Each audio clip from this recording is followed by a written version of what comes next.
So this is how we made an extra $150,000 in just 3 months for an e-commerce store in a competitive niche using our email marketing strategy. As you can see here, just wanted to drop a little bit of proof for you. There's a lot of these floating around. So just so you believe me, $485,000 in total revenue in the period of November 1st to the end of January, and $150,000 in email revenue, 31%. So this is a framework we've used for tons of brands: Mutamar, The Breath House, fitness influencers, supplement companies, surfwear brands, Grooming Lab Co., Jim Bradley Speedball, and many, many more. But first of all, how did we get to a point where this strategy works? This is how it all started. So most of you who watch this video will already be sending emails, and you're probably doing a decent job of it. Klaviyo is probably attributing 15 to 25% of your revenue. That's what I'm seeing across tons of accounts that I'm auditing. But in most cases, there is a lot more to gain here with a good strategy. And with a great strategy, you can quite easily take this attributed revenue from your 15 to 25% to upwards of 30, 40%, maybe even more, depending on your other marketing channels. When I started in email marketing 4 years ago, I had no idea what I was doing. So what was the logical thing to do? I had no idea what I was doing. Headed straight to my inbox and looked at what everyone else was doing. I started studying all the biggest brands. I started employing their tactics, brands that I thought were really high level and would have had good marketing strategies. I started copying it all and implementing it into the first account I worked on. So I was working for a small business. They were turning over a couple $1,000,000, and they were doing, $500,000 to $600,000 through our email channel. Good numbers, about 20% of revenue. So at a level like that, it's safe to say everyone is happy. It's a lot of money coming through for, whatever they were paying me at the time, cheapest chips, to generate them $500,000 to $600,000 in revenue. This was the first account I ever worked on, and this was just using a strategy that I had gotten from my inbox from copying competitors. And everyone was happy. The boss was stoked. We weren't about to make changes anytime soon. But it was at this time I met my mentor. He'd worked in some of Australia's biggest ecom brands, 10, 9-figure brands, 8-figure brands, as chief of marketing, head of marketing. And he had a very strong background in email. He was very well versed in Klaviyo specifically. And he was interested in what I was doing. And he took a look at our strategy and sort of said, it's no wonder you're only bringing in 20% of your revenue from email. And I was pretty taken back by that, because as you can see, like $500,000 to $600,000 is a lot of money, especially if your brand's only doing $1 or $2 million a year. That is an extremely high percentage, well, 20%. So I was taken back. What do you mean only bringing in 20%? And this is when I sort of learned that it was possible to generate 30 to 40% of revenue from your email. And where he taught me the 3% rule, and that was that 3% of your email list is only ever going to be in the market to buy. I don't know who came up with the statistic, if it's been well studied or not, but it's a general rule of thumb that seems to work quite well when tested across the board. And that's 3% of your list, or 3% of your target audience, your total addressable market, is only ever going to be in the market to buy at one point in time. And by sending emails that are product centric, we were only appealing to that 3%. It's essentially what he told me on that day. 3% of your list is ready to buy. You're sending them emails about your product. Of course they're going to buy. But 97% of this list is not ready to buy. Do you think they're going to be interested in these product-centric emails? The 2-3 emails a week we're sending, highlighting features, comparing us to competitors, showcasing reviews, all the standard email marketing campaigns that were helping us generate 20% of our revenue from email. We were only appealing, though, to such a small percentage of our list, when we would, there was 97% of our list there sitting there not interested in these emails. Open rates are high. And so, you might say, well, I get 40% open rates. Why? How can you say 97% of people aren't interested? Then only 3% of people would be opening my emails. Anyone can write a good subject line. Anyone can write a subject line that gets 40% of people, opening it. But that doesn't mean any more than 2 or 3% of those are even interested. How many people would purchase from your emails? 0.1%, 0.2%? There is a lot being left on the table when you consider how large your list is and how many people are actually buying. Maybe by chance, your emails are that good. That's the game of direct response copywriting, isn't it? It's trying to get, take people from cold to sold. But it's a lot harder than being able to do that on one email. But maybe your emails are that good, and a portion of that 97% become interested, and you are attributing a bit higher than 20%, maybe 25%. But if we could utilize a different strategy to nurture a greater percentage of this list who want to purchase, so we take people from that 97% and we nurture them into a purchase by using a different strategy, would that not have a better ROI in the long term? Because you're not going to exclude that 3% of people who are in the market to buy. They're ready to buy. They're eager to buy. It's going to be a lot harder to convince them not to buy than it is to convince the 97% to buy. But if we can take advantage of that 3% and also start nurturing that 97% over time, our ROI in the long term is going to be much, much higher. And in the current market, what's holding brands back from a lot of this is that the email strategies that are common, the ones that I mentioned, like, showcasing reviews, comparing us to competitors, etc., they get saturated very quickly. And they are mainly product focused, and brands take far too long to adapt. And quite frankly, they're not adapting. These are the common strategies, like I've been saying, and your 10% pop-up forms, you're extending the sales. Oh, our sales been extended by 24 hours. Running a flash sale based on nothing. 5-star email, 5-star review email, sorry.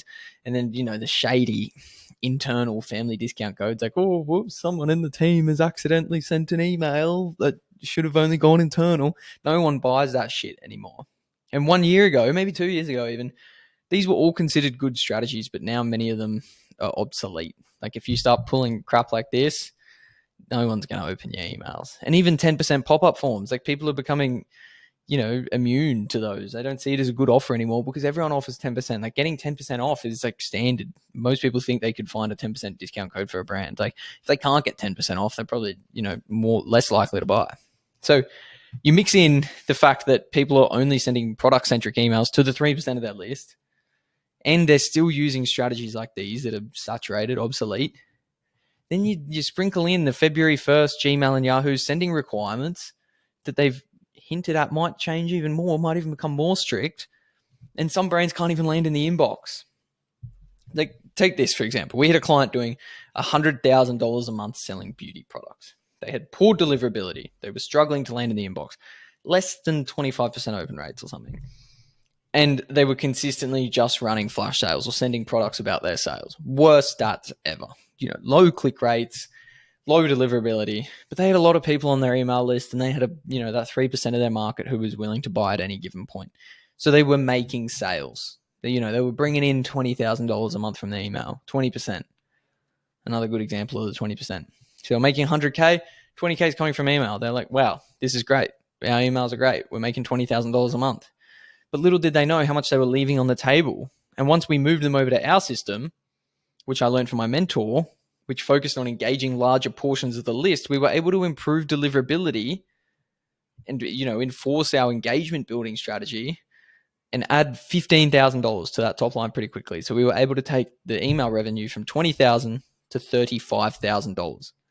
And that correlated to a top line revenue increase of from $100,000 to $115,000. Now, if that was costing a brand doing $100,000 a month, $15,000 a month, imagine how much that's costing bigger brands that are doing $200,000, $500,000, $1 million a month. They're just attributing 20% and just scraping by and not, checking in on your deliverability and not having a strategy that's going to engage that 97%. That is going to cost brands so much money. And the reason they neglect this is because they think they're making good money through that email. And that sort of ties me into my next point, which is most stores find themselves in one of three boats. They either have their founder still managing their emails. They spend 15 minutes a day or 15 minutes a week sometimes throwing crap together. They're not monitoring their deliverability, and they're making easy sales. They're a founder. They probably understand their customers. They can probably pretty quickly get out like a decent email campaign that are going to appeal to that 3% and make some sales. So maybe they're happy with that.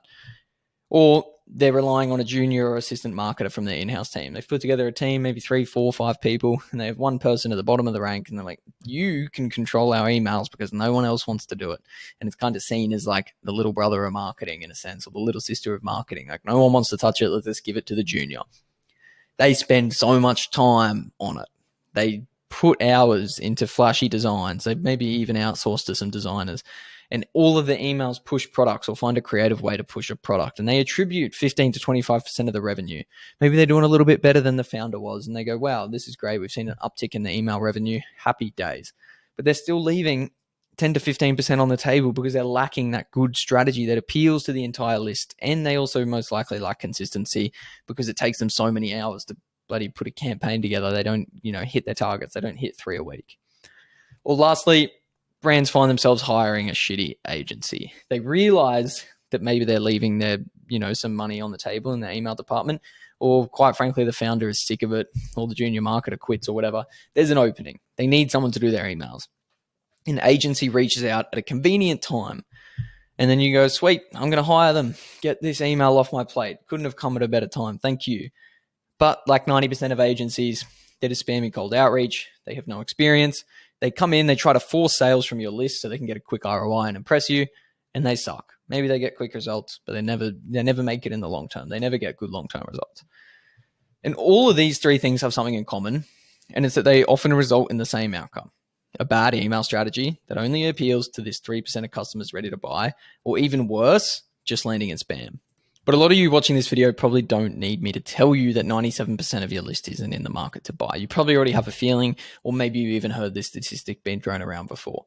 But knowing that, nearly every single brand still their strategy revolves around pushing their products. It's kind of like, this is a metaphor I like to give. It's kind of like going to a brewery or a bar and trying to sell your protein powder.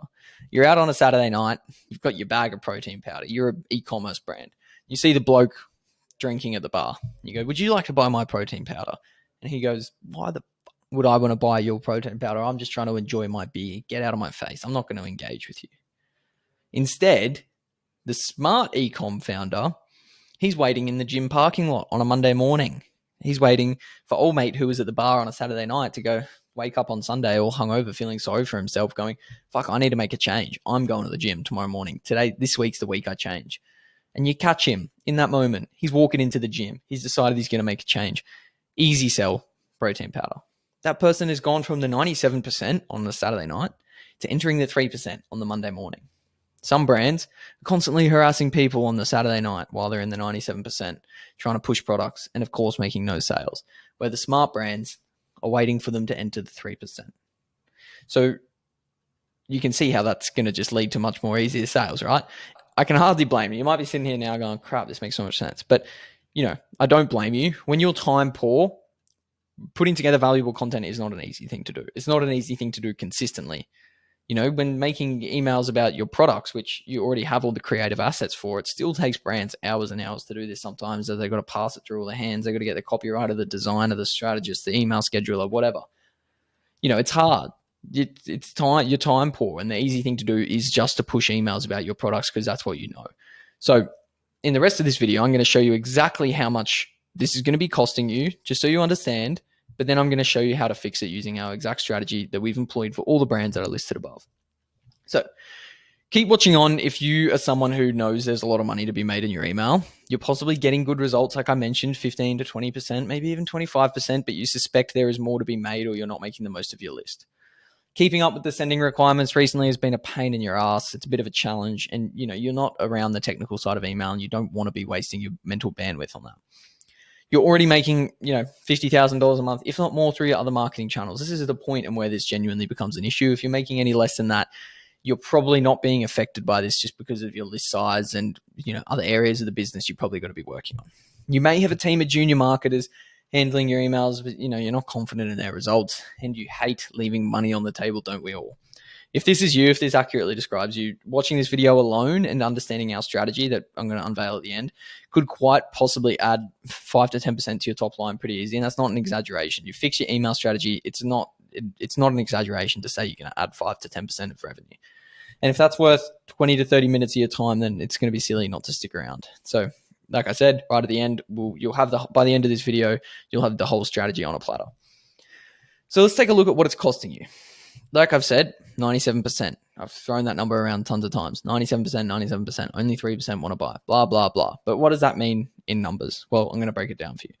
If you say to yourself right now, I only care about the traffic that comes to my website and converts. So I'm paying for ads or whatever. I only care about the people who come to my website and they buy straight away. If you're not going to buy straight away, go away. I don't care about you. Don't come back. That would be a pretty dumb thing to say. Getting traffic isn't easy, especially with the ads climate at the moment and rising costs of acquisition. getting traffic is not easy. It's expensive. Cost per 1,000 impressions is going through the roof. Cost per click's going up. So if you're getting traffic, you want to be making the most of it. And just because someone's not willing to buy today, maybe if you nurture them, they'd be willing to buy next week or the week after that. So you got to make sure you're making the most of it. If not, you may as well be burning the money you're spending to get this traffic in the first place. And this diagram sort of articulates it. Excuse my hand drawing. So if you have 100% of your traffic, is everyone, it's a big black bar, 2 to 3% might convert in standard e-commerce numbers. You maybe have 2 to 3% convert right away.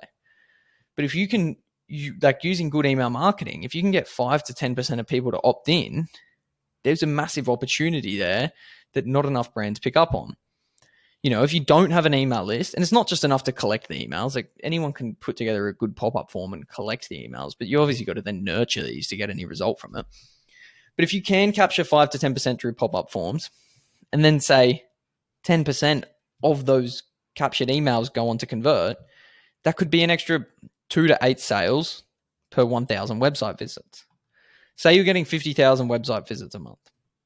That means you get making 1,000 sales roughly at a 2% conversion.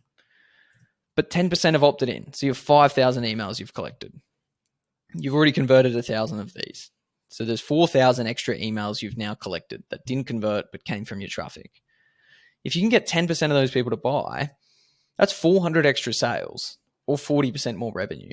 And that doesn't mean, you know, in a week, you're going to just convert all 400 of these. But if you nurture them over a period of time, 4,000 people who opt in, well, relative percentages, like you're never going to get tons, like, you know, 100% of them buy unless you've got a magic strategy. If you do, let me know. But if you can get a portion of that people, even 5 to 10%, that's, you know, up to 400 extra sales or 40% more revenue. So at an average order value of $50 to $100, that's an extra $20,000 to $40,000 per 50,000 website visits. So if you're getting 50,000 website visits and you know how to, one, collect the emails, and then two, nurture a percentage of that email, of those email subscribers to buy, it's an extra $20,000 to $40,000 in revenue per 50,000 visitors just on their first conversion. Then, because you have a good email strategy, you're really good at turning them into a returning customer. The lifetime value has increased. And now you're making even more money. So you've gone from only converting 2 to 3% of your traffic as they come to your website to converting 5 to 10% over whatever period of time by nurturing them. And then they're in the system. They're going to be a customer for a long time to come, or at least a portion of those people will become VIPs. They'll become people who love your brand. So let's compare the pair. You have two stores, same product, same traffic, same average order value. You've all seen the ad, or maybe you've seen the ad. But take a look. So store A, they spend thousands on ads, as a lot of people do. It's what you need to do. You spend thousands on ads, but they have no email strategy. They struggle to retain their traffic. You know, they convert at 2%, but they think email's boring and they're getting good results from ads. They're making money, but their cost per acquisition's going through the roof and they're not making the most of this traffic. They're burning a lot of money on ads at a high cost per acquisition, like lots of stores are. Or you have store B, same product, same traffic, same average order value, same ad spend, whatever. But they're collecting 8% of the email addresses. And then they're building long-term relationships with these customers. And now they're making 35% more revenue. Exact same stores. The exact same stores, exact same everything. One of them has a good email strategy. One of them does not. They make 35% more money. It's as simple as that. It's as clear cut as that. Now, just by me going over that example, you can probably sort of have a feeling of how much you could be adding to your top line just based off like applying your own amount of website visits to this equation alone. But we're still faced with two key issues. You've collected the emails, right? And you know if you can nurture them, you can make sales. But how do you do that? You're competing for finite consumer attention with thousands of other brands who are sending emails. And it's Gmail and Yahoo are making it harder to land in the inbox. So that brings us into how we're going to initiate the relationship building process with our subscribers and exactly how we're going to do this. The first thing we need to realize is that people are sick of textbook marketing. We know that. Attention spans are going down. We know that. Thank you, TikTok. Consumers are also sick of being blatantly sold to. They can see through it. People are getting smarter with the marketing. You know, the old traditional marketing tactics don't work anymore, as we've touched on. This means that people who are transforming their marketing strategies are getting the best results. People who are focusing on being authentic and relationship building. You know, people who are using ads that don't look like ads. People who are using a ton of social proof.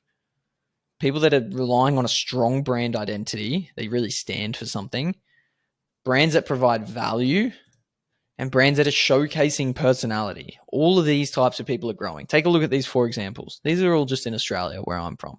So this brand, they have a really strong brand identity. The founders are always out showing their personality, scaling like crazy, very authentic. This brand, ads that don't look like ads. They look like the standard short form videos you see, your brain rot videos on your Instagram and TikTok. People just watch them and love it. These 2, in the fitness industry, super authentic. They're really authentic. They're not trying to trick anyone. They're not showing the, stupid fitness tactics that people are sick of. They're just very authentic. They're being themselves. They're doing, these things above, and they're scaling rapidly. Customers are able to relate to these people. Feels like a breath of fresh air. They end up trusting them. They end up buying. Now, I'm not saying that for your email strategy, you need to get in front of a camera to grow your business. That's not what I'm saying at all. But it's authenticity is winning.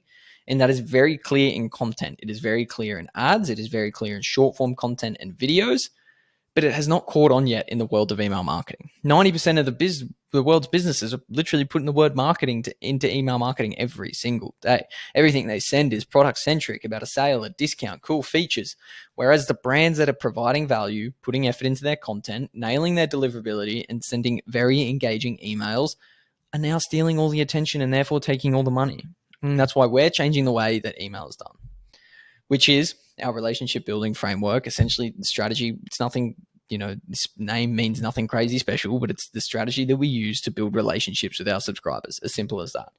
And it's time that the email game caught up and gave the market and gave the consumers what they are seeking, value.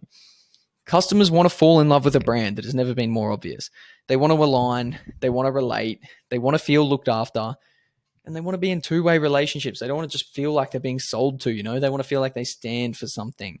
And the brands that emphasize this and are able to integrate this into their email marketing are adding 35 to 50% to their top lines using email. Imagine getting to a point where your subject line doesn't matter. Subject lines don't matter. Brands stress about this over time because it's going to dictate whether or not they get opens. But the good brands, or the brands with good email marketing strategies, I should say, are getting their emails opened purely because of their name.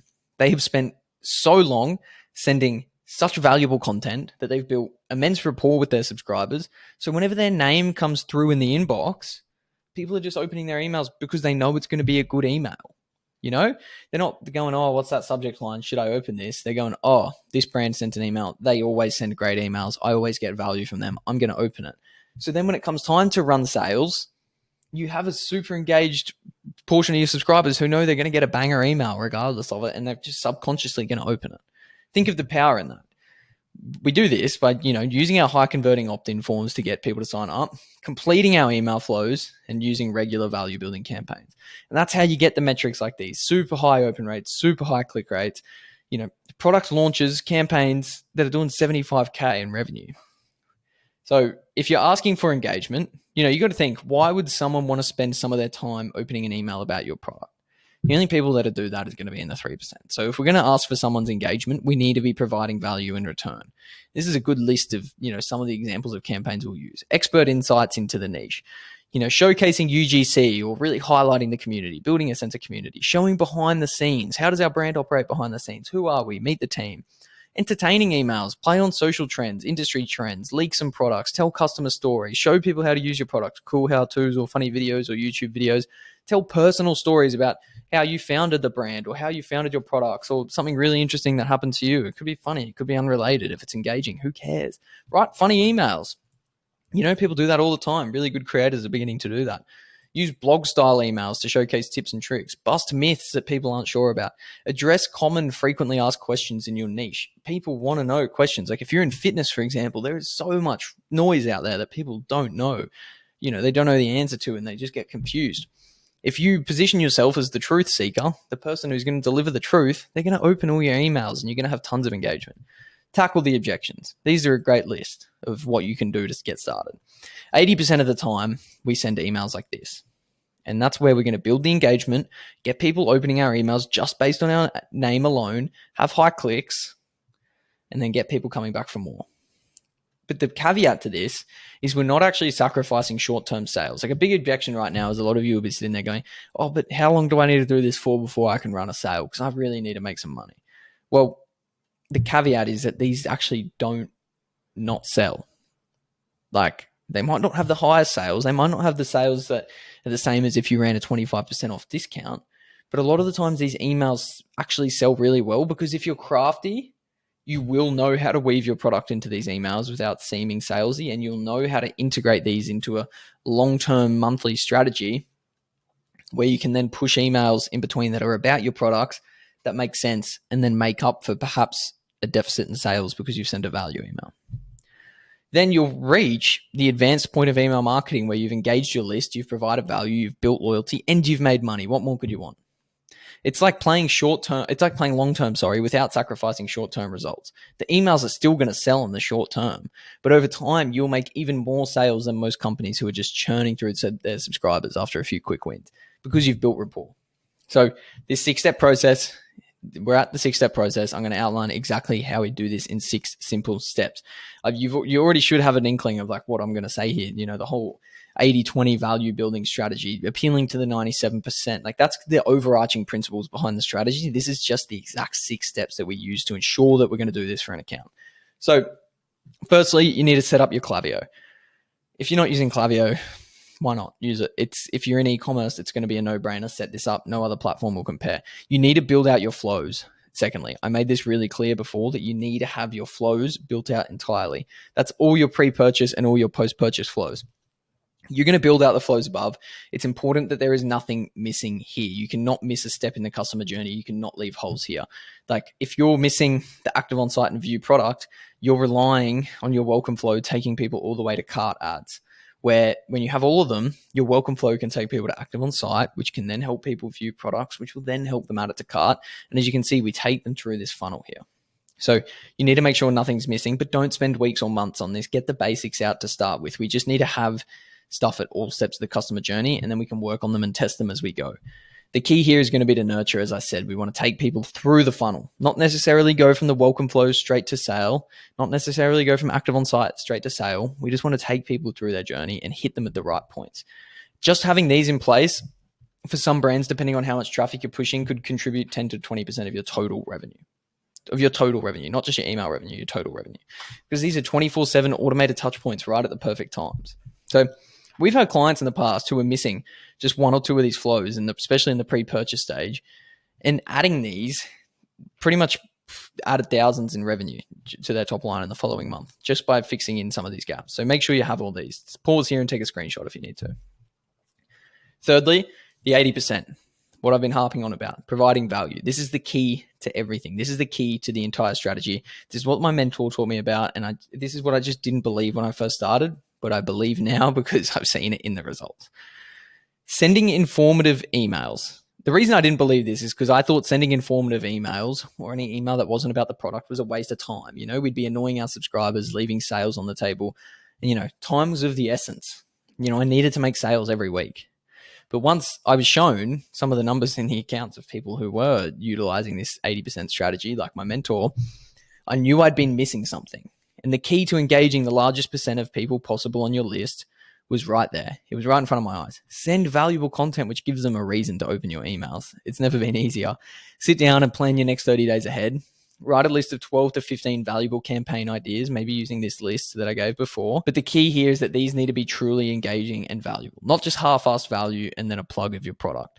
The people, you got to understand, these people aren't interested in buying yet, and they're also smarter than you give them credit for. They'll see through bullshit marketing tactics where you try half-assed, give value, and then go in for the sale. So you got to, make these truly engaging. You can still include your products. Like, this is an example. You can still include your products, but it still needs to be in context or related to the topic of the email directly. So this is a pre-workout company. They had English walnut extract as an ingredient. We're going to teach them how English walnut extract works and why it's important. And then we're going to plug our product. Like, this isn't a purely value email, but they've learned something about why English walnut extract is important in their pre-workout and important in their supplements. And it directly relates to our product. Easy. Good value in that. And good engagement in this email, mind you. Some of the other examples here. This was just a workout from a fitness company. Not even trying to directly sell anything. We're just giving a workout from one of the programs. People are going to read this. People are going to go incorporate the workout into their routine. They're going to remember where they got it. And then they're going to be more likely to open emails in the future. This is an example of Loose and Globe, addressing commonly asked questions, addressing myths, cool email. This is a text-only email giving another workout. This is talking about running and the benefits of doing certain types of running workouts. People are going to remember where they got this invaluable advice for. So remember, they're in this niche. They're very interested about these topics. They're going to remember where they got the content. Again, they're going to keep coming back for more.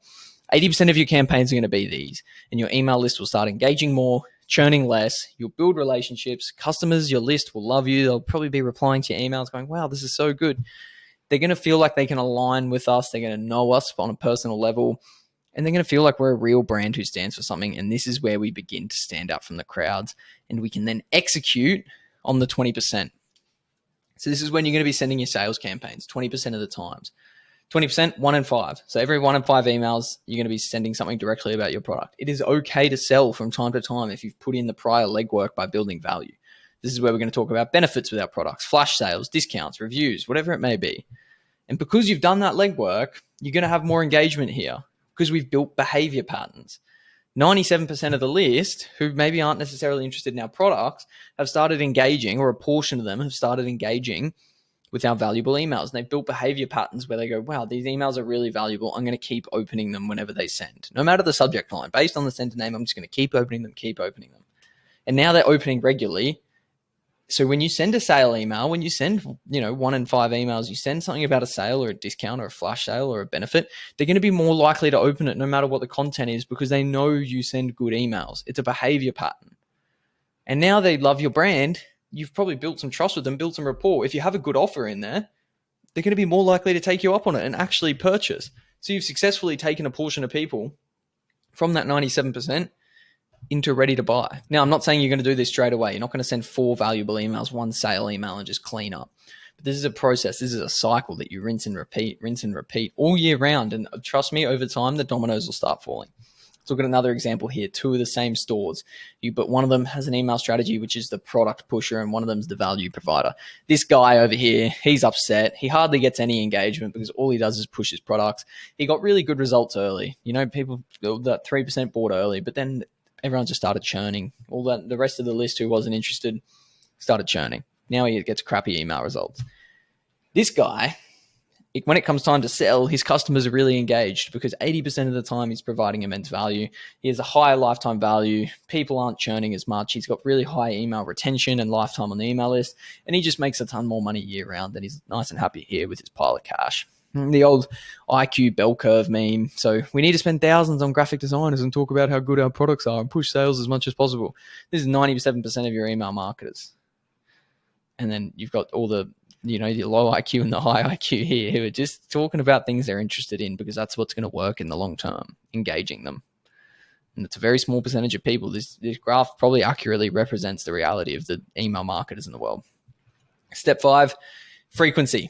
You're going to be sending more than you think, 2 to 3 per week. It is not spam. Don't tell me it's annoying or it's spam, because if it's annoying or spam, that means your emails suck. Your emails are annoying or spam. It's not the frequency, it's the content. So start with 2 to 3 a week, but be data-driven here. If on the 3rd email engagement is super, super high, add another one. But if it falls off a cliff, perhaps it's too much, dial it back, work out, put your hand on the pulse, work out what's causing your lack of engagement. And step number 6 is going to be quality over quantity, but quantity matters. Time moves fast for the average person.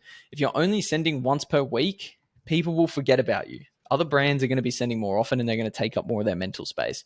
The key here is we want to be, holding as much mental space in someone's head as possible by engaging them. So when it comes time to sell, they're familiar with us and they love us. That one's more of a tip than a tangible step, mind you, but quality over quantity. But quantity matters. We need to be sending frequently, but it needs to be quality. You need both. So have your flows. You're going to set up Klaviyo firstly. Where's that? Set up Klaviyo, build your flows. 80% of the time provide value. 20% of the time you're going to sell. Then you're going to make sure you're sending often, and you're going to be holding mental bandwidth by not sacrificing quality, even though you're pushing quantity. Now, if you've made it this far, I'm going to tell you what your options are essentially. So go ahead, implement everything you've learned in this and do it yourself. And that's fine. If you have time to do this, go ahead and do it.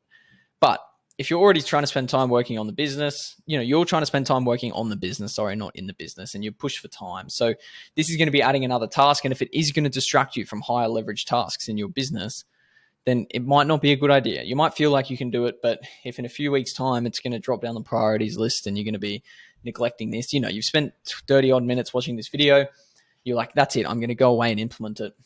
And in 3 weeks, you haven't done a thing. Well, then this was a waste of your time. So only do it yourself if you have time and you're going to commit to it. Hire a team. If you can afford, if your brand, if your store's at a level where you can afford to hire a full stack marketing team, go ahead. An email marketing team, that is, go ahead. If they have real experience and they're really proficient with email, this will be a good experience. But it's not a full-time job for most brands, mind you. Like, a lot of brands make the mistake, they hire someone 40 hours a week to just do emails, and they're maybe even at the 8-figure brand level, this is not a full-time job.